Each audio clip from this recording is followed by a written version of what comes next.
In the name of Allah, the compassionate, the most merciful, and the most peaceful. Excellency Karim Khalili, thank you for honoring me to accepting to head the Peace Council. A distinguished career is now brought to focus on bringing peace to this country. Justice Sangari and the Supreme Court members, the Attorney General, Mr. Atmar, Ambassador Yamamoto, Deputy Minister Rainpur, Deputy Minister Yildiz, distinguished representatives, special envoys, members of cabinet, Mr. Saleh, representatives, friends. 6 days ago, 13 brave Afghan policemen gave their lives to stop a sewerage track packed with military-grade explosives from entering the diplomatic compound. A direct attack on the Vienna Accords. We were not the only targets. The entire diplomatic community was the target of this attack. The massive blast tore through the heart of Kabul, but thanks to their unflinching sacrifice, nobody from the diplomatic community was killed, for which we give thanks. But over 150 entirely innocent Afghan sons and daughters were killed, and more than 300 were brought to hospital with burns, lacerations, and amputations. Since becoming president 2.5 years ago, not a month goes by without my heart breaking. I visit our hospitals and our cemeteries, the places where our young people's lives have been torn to pieces by senseless terrorist violence. Qudsia was a devout young Kabuli lady who had memorized the entire Quran. She was a part-time worker, the only person in her family of 6 who had a job. She worked part-time and used the other part of the day to improve herself through study. Walking to college one morning, a suicide bomber in a car smashed into another car and exploded. Qudsia was mutilated and killed. A sparkling young woman whose life meant nothing more than collateral damage to the fanatic who killed her and the people who trained him. But we are not alone in our grief. 3 weeks ago, in Manchester, England, little Safi Rousseau had finally become 8 years old. With thousands of other young children, she was going to have fun with her friends in a concert. And shortly thereafter, she became the youngest victim of a terrorist attack that ripped 22 more souls from their families and sent at least 12 more children under the age of 16 to the hospital. Terrorism is killing our children. Before we begin our talks today, I ask that all of us take a moment of silence to reflect on these innocent lives that were lost, those young people whose futures were snatched from them and from us. May I ask you for a moment of silence?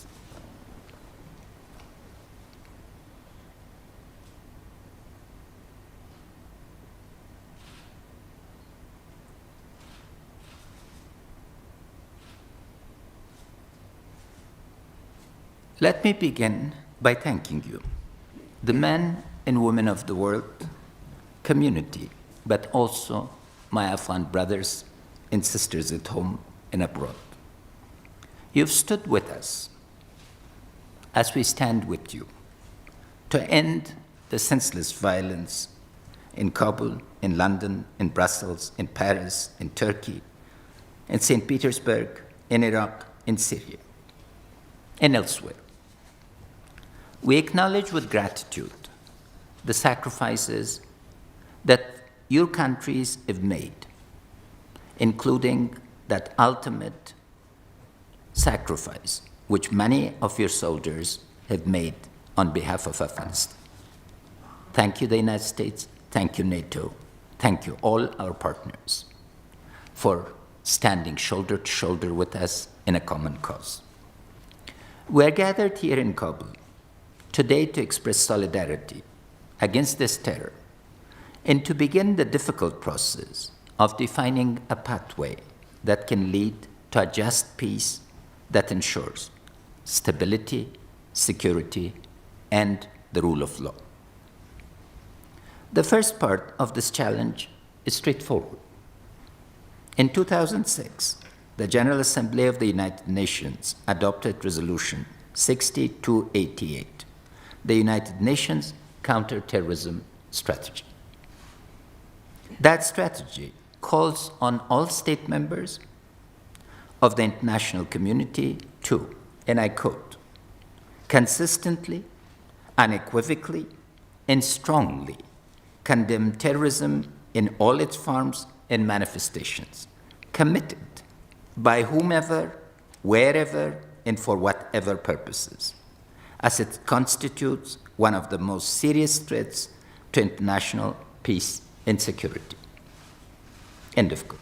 The 4 pillars of that strategy is what we've committed ourselves, and we hope that every member of the international community will implement. Ladies and gentlemen, you are in a city whose people are grieving because hundreds of our children have been blown apart by terrorist violence. But while our people appreciate the word solidarity and support for our loss, what our people are demanding is justice. These terrorist attacks insult the very concept of justice. The rebels say they are fighting a religious war, but Islam is a religion of peace. To kill one Muslim, to kill one human being is to kill the entire humanity. That's the Quran. And it is Muslims, Afghan Muslims, innocent Muslim men and women and children, who they are killing by the thousand. Narcotics, terror, extortion. Our religion has nothing but contempt for these tools of modern-day terrorism. They are terrorists, nothing more, nothing less. The world community has not yet come to grips with the full dimensions of the terrorist threat. The UN has documented the substantial growth in the scale of terrorism, in the sophistication of its operations, and in the brutality of its attack. Unfortunately, the scale of the response to terrorism's rise has been slow. While cooperation is improving, countries still lack the frameworks, the legal instruments, and the adaptability to track down and destroy movements that rapidly change their scope, their scale, and even their theater of operations. Global terror is targeted Afghanistan, attracted by our central location and difficult terrain. Best estimates show an increase from 200 to 11,000 foreign fighters over the past 4 years. Dabiq, the field manual of Daesh, urged their recruits to go to Afghanistan, Pakistan, and other South Asian countries. These people do not even pretend to bring any value to the Afghan people. They spill our blood, only provide a base for their criminal forays and violent activities around the region and the globe. The world must help us to respond to this threat. We are gathered in this conference because the world community signed a promise that terrorism would not be tolerated. State sponsorship of terrorism would not be tolerated. Transnational financing of terrorism would not be tolerated. And today, we're demanding that the world make good on this promise. The violence must be stopped. As Prime Minister May said, enough is enough. Terror must end. As the frontline state in the first line of defense of the security of the region and the world, we're making our full contribution. We're fighting 20 transnational terrorist groups on your behalf, and have focused both our armed forces and the full mobilization of our people in Nangarhar and other provinces to contain and eliminate Daesh. What we need is an agreed regional strategy, organizational vehicle, and a plan of action to overcome terrorism together. That is the task of the moment. That is the challenge of the moment. Refining a roadmap for peace amidst this complex and constantly changing global context was never going to be easy. Our conflict is multidimensional. We cannot solve one bit of the terrorism problem without having a comprehensive framework that allows us to address its complexity. However, while the solution to the conflict will be complex, uneven, and time-consuming, the hardest part of all will be getting started. We believe that once there is a dialogue on peace with good intentions, there are few barriers that cannot be overcome. For starting that dialogue, we need to ask three fundamental questions. First, are we truly, genuinely interested in peace? Second, do we have the unity, resolve, and capacity to bring about a sustainable peace? And third, do we have the counterparts who are also genuinely committed to peace? Let me address each of these questions in turn. First and foremost is that we unambiguously affirm our interest in bringing an end to the violence. Between 2015 and 2016, over 75,000 Afghans were killed or wounded. Over 4 million of our people are still refugees from violence. Our people want to see better lives for their children. But while the violence rages, our economy cannot grow and our people remain without jobs or hope. Our country is full of grieving mothers and impoverished widows.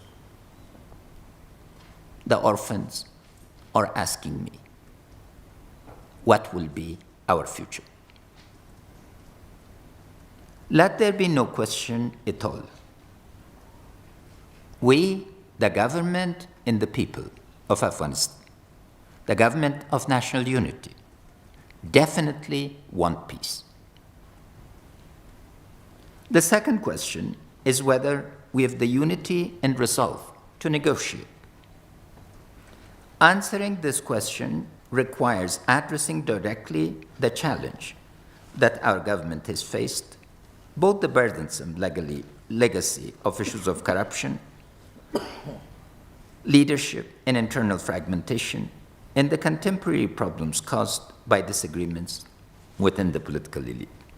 We own these problems and do not deny that internal dissension is contributed to perpetuation, has been a factor in perpetuation of conflict. But in Brussels, in Warsaw, in Munich, and here in Kabul, we've presented our reforms. Despite the triple challenges of managing security, creating jobs after transition, and dealing with fractious politics, these reforms are bearing fruit. Let me summarize the ones most relevant to peace. The key to our negotiating credibility will be whether we succeed in reforming our security sector. I've said elsewhere, and I'll repeat again here, that the cutting edge for our security reform strategy is whether we succeed in reforming the Ministry of Interior. Defense has already started down the path of reform over the past 6 months, we have already taken sharp measures to improve the leadership, reduce corruption, clarify the mandates, and transform the support that we provide to our frontline soldiers. We've properly developed a 4-year plan, and we are making progress, significant progress, I must say, on implementing it. A new generation of our generals, brigadiers, and major generals are joining forces with the older generation to defend this country. And we will defend it to our last drop of blood. Let there be no misunderstanding. Our armed forces are ready, able, and committed to defend the honor, dignity, and the Constitution of this country. But the challenge now is to fix the Ministry of Interior. And here it's, of course, because creating a police, reforming as a police, is much more difficult than reforming an army, because the people deal with the people. Police deals with the people directly. We know that this challenge will not be easy, that there will be pushback and resistance, but it must be done. The police must become a force for stability. There are many good frontline policemen, as those 13 good men killed by terrorist blasts showed beyond doubt. But all too often, it's the policemen themselves who are the first victims of corruption and patronage. We cannot secure the country or sustain peace until the situation is changed. The Ministry of Interior's reform has already started, but we operate now under no illusion as to its difficulty. But I, Dr. Abdullah, the CEO, and the government are fully committed to reforming the police. Our security forces need to stand firmly on 2 strong legs, and they will. The hardening our security forces means that the Taliban cannot win militarily. They have to abandon this illusion that they can overthrow the government or divide the sacred geography into 2 political geographies. Afghanistan is united, and united it shall remain. We've already said that we aim for peace, but we cannot make peace if Taliban groups are not prepared to do the same. Peace is not just a matter of signing a peace agreement. A sustainable peace must be maintained, and for that, the essential acts are to provide justice and to create jobs.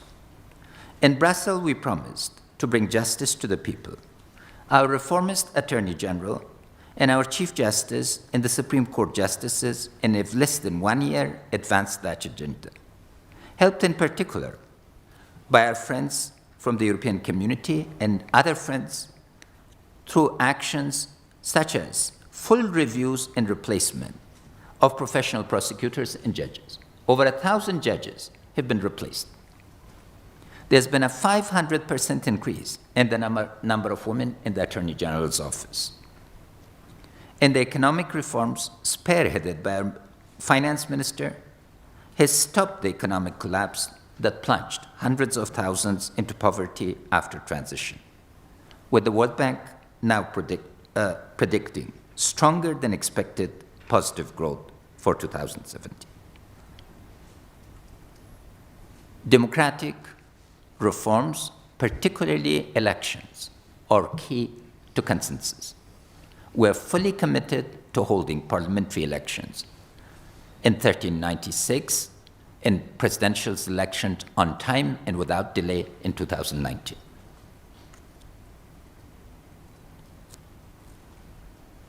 Dr. Abdullah and I, and all the government is committed to this path, and it shall be done.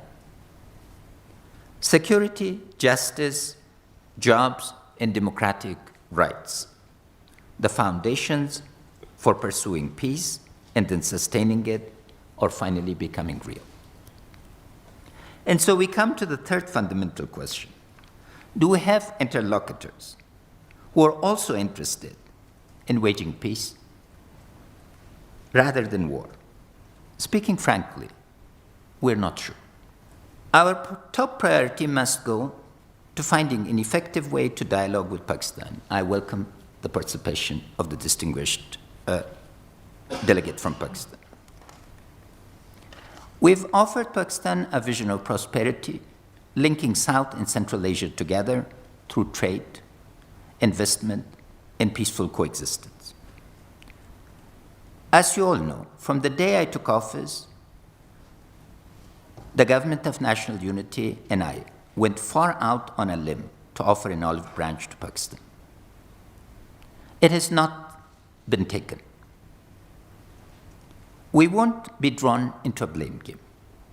We've tried bilateral, trilateral, quadrilateral, and even multilateral negotiations to bring an end to conflict and terror. But we've made little progress. We want peace with Pakistan. We want to be able to trust Pakistan.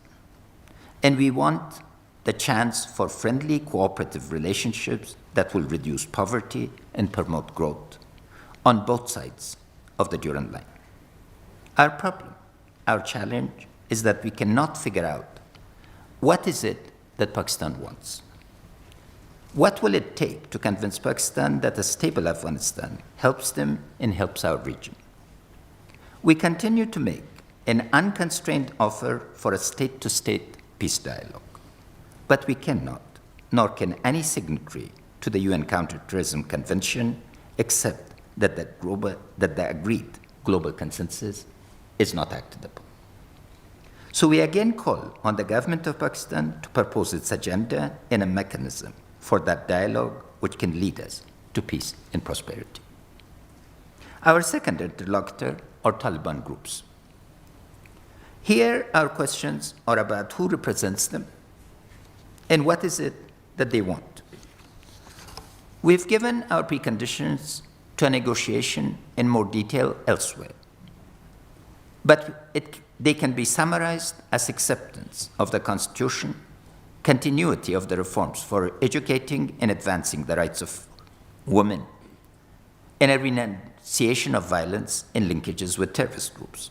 All else is on the table, and I would like to advance this start to a peace dialogue by proposing several specific actions.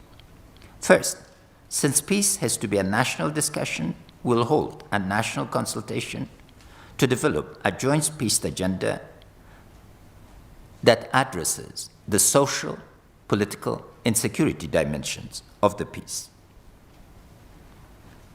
It must pay particular attention to the experience and demands of our women and the views of our diverse civil society. I am pleased to report that His Excellency Muhammad Karim Khalili will be leading that consultation from his position as the new chairman of the High Peace Council. Thank you, Vice President, for once again serving your nation in an important hour. Second, we would accept that the location for peace talks can be out anywhere that is mutually agreeable, whether it be in Kabul, where we would provide guarantees, or elsewhere. Third, if there is agreement to develop a peace roadmap acceptable to both sides, we would allow Taliban groups to open a representative office so that both sides can meet in safety.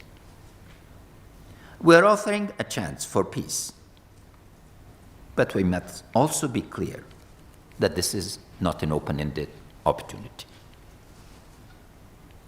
Taliban-sponsored terrorism is creating a platform that is bringing terrorists from all over the region to Afghanistan. There's not a single one of these 20 terrorist groups operating that is not linked to them and does not operate on their platform of criminality and drug running. The acts of violence they carry out routinely clearly meets the standards set for the definition of terror and terrorism in UN documents. Without a lessening of violence against civilians and a meaningful agreement on peace, we will invoke the clauses of the General Assembly resolution on counterterrorism and seek to have the Taliban to be sanctioned as both perpetrators and a sponsor of terrorism.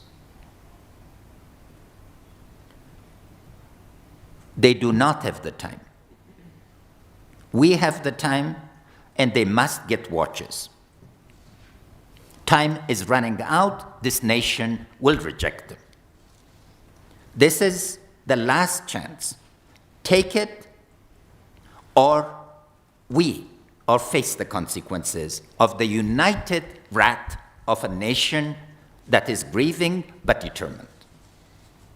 Don't forget, we have 2,000 years of learning how to discipline our grief and direct it towards goals.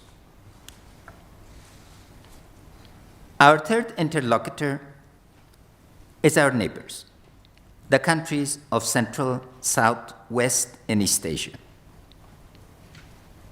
In the past, there has been a misperception that this is America's war. An unpleasant analogy to the Cold War. But now that illusion should be finished. The number of foreign troops has dropped by 90% since 2013, and if Taliban groups embraced the agenda of peace that we had offered, they would have been reduced further. Territorial defense forces are fully Afghanized, and national policies are fully Afghan. I want to thank the international community and our foundational partner, the United States, again for their commitment to peace. There is no illusion that any of our partners do not want peace. But it has to be a peace that is sustainable and just and enduring. But there has been a change. Terrorism is spreading, bringing violence, instability, and disruption across all countries of the region. Our policies have been to build strong political and economic ties with all of our neighbors in this region, but now they too are feeling the hot winds of terrorist violence. There is a need to build the security alliances that will let us face this common threat together. From India to Azerbaijan, in Russia, from China to Iran, we are all facing common threats. And I want to thank our Central Asian, Caucasian neighbors, China, India, Iran, and others, particularly on the economic dialogue and on the full measures that we are taking to change the playing field and create new opportunities. And I hope that this will become a regional consensus. Our fourth interlocutor is you, the regional and international community. It's time to get serious about peace. Our region is under threat. Each one of us faces domestic violence. And of course, Turkey, very distinguishedly represented, has been a major partner. Domestic violence financed through illicit transfers and maintained through criminal networks that spread extremism, money, and weapons across borders. It is time to end this. Now more than ever, we need the global community to provide the muscle and backing to stop criminality and demand the rule of law. You've signed the agreements. Let us commit ourselves to enforce them now. We've said clearly that we would like a strengthened UNAMA to be a key counterpart in this process. We will start discussions with the UN and the international community to develop a neutral third-party monitoring mechanism so that when a peace agreement is in sight, there's also a means to verify compliance and resolve disputes. Peacemaking and peace-building must go together. We will begin the process of healing and reconciliation, and we look forward to drawing on our own experience of tragedy and recovery to help us reconcile and move on. Let me add one final thought on the subject. The dialogue around peace is fragmented. There are many players running many parallel tracks with little clarity on who they are and what they represent. It is a recipe for misunderstanding. And what is most needed right now is focus. The government has proposed a consultation to gather our people's wishes, fears, demands, and concerns from across the country as part and parcel of the peace dialogue. But in return, we also ask that you respect the integrity of an Afghan government-owned and led, consolidated process and not separate tracks of your own. Separate streams never constitute a river or an ocean. It's only when they're brought together that we can have full impact in focus. Let me conclude by underlining how urgent it is to bring peace to our region. Peace in Afghanistan will bring stability to our neighbors, to Asia and the world. Iqbal, the poet laureate of Pakistan, said it best.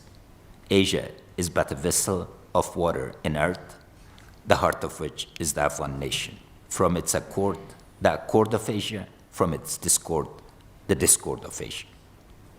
Billions of bonds tie us together.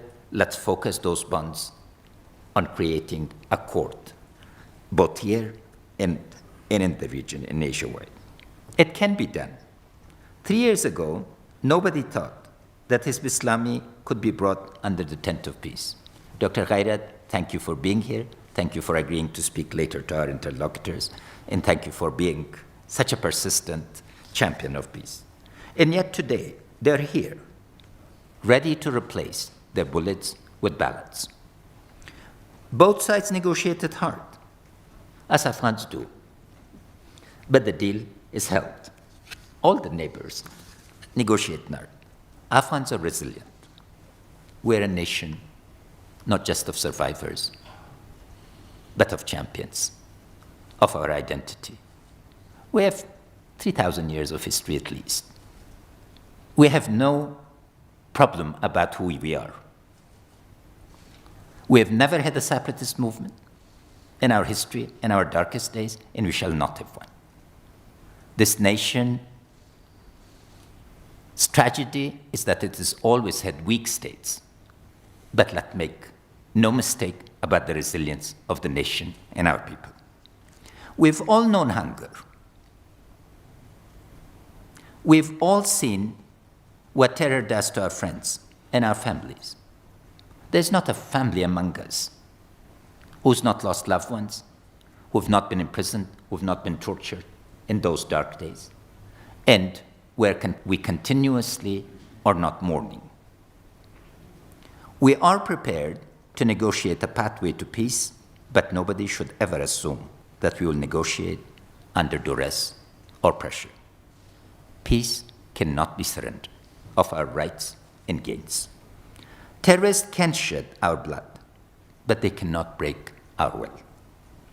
During this horrible week that is just finished, my esteemed colleague and friend, Dr. Abdullah, joined the funeral rites for the young son of Senator Azidyar, who had been killed.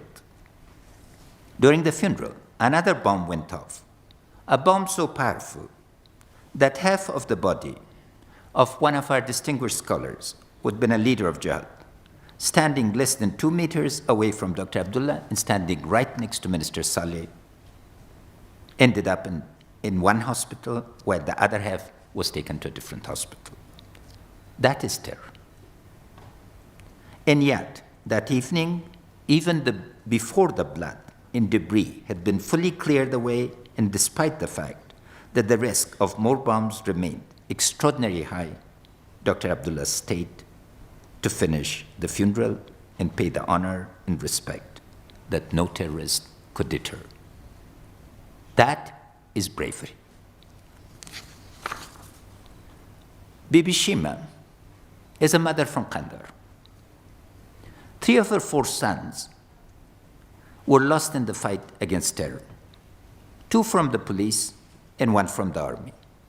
And yet, when I met her, she was helping her 4th son sign up to fight. In this very room, I asked her why. Her son, I said, should stay home and care for his mother. Because, she said, and I quote, "I want my son to fight the terrorists so that our mothers and daughters in our village do not feel the same pain that I have felt." End of quote. Ladies and gentlemen, we're living we're all living in one village now, a village that is under attack by networks that know no bounds or limits.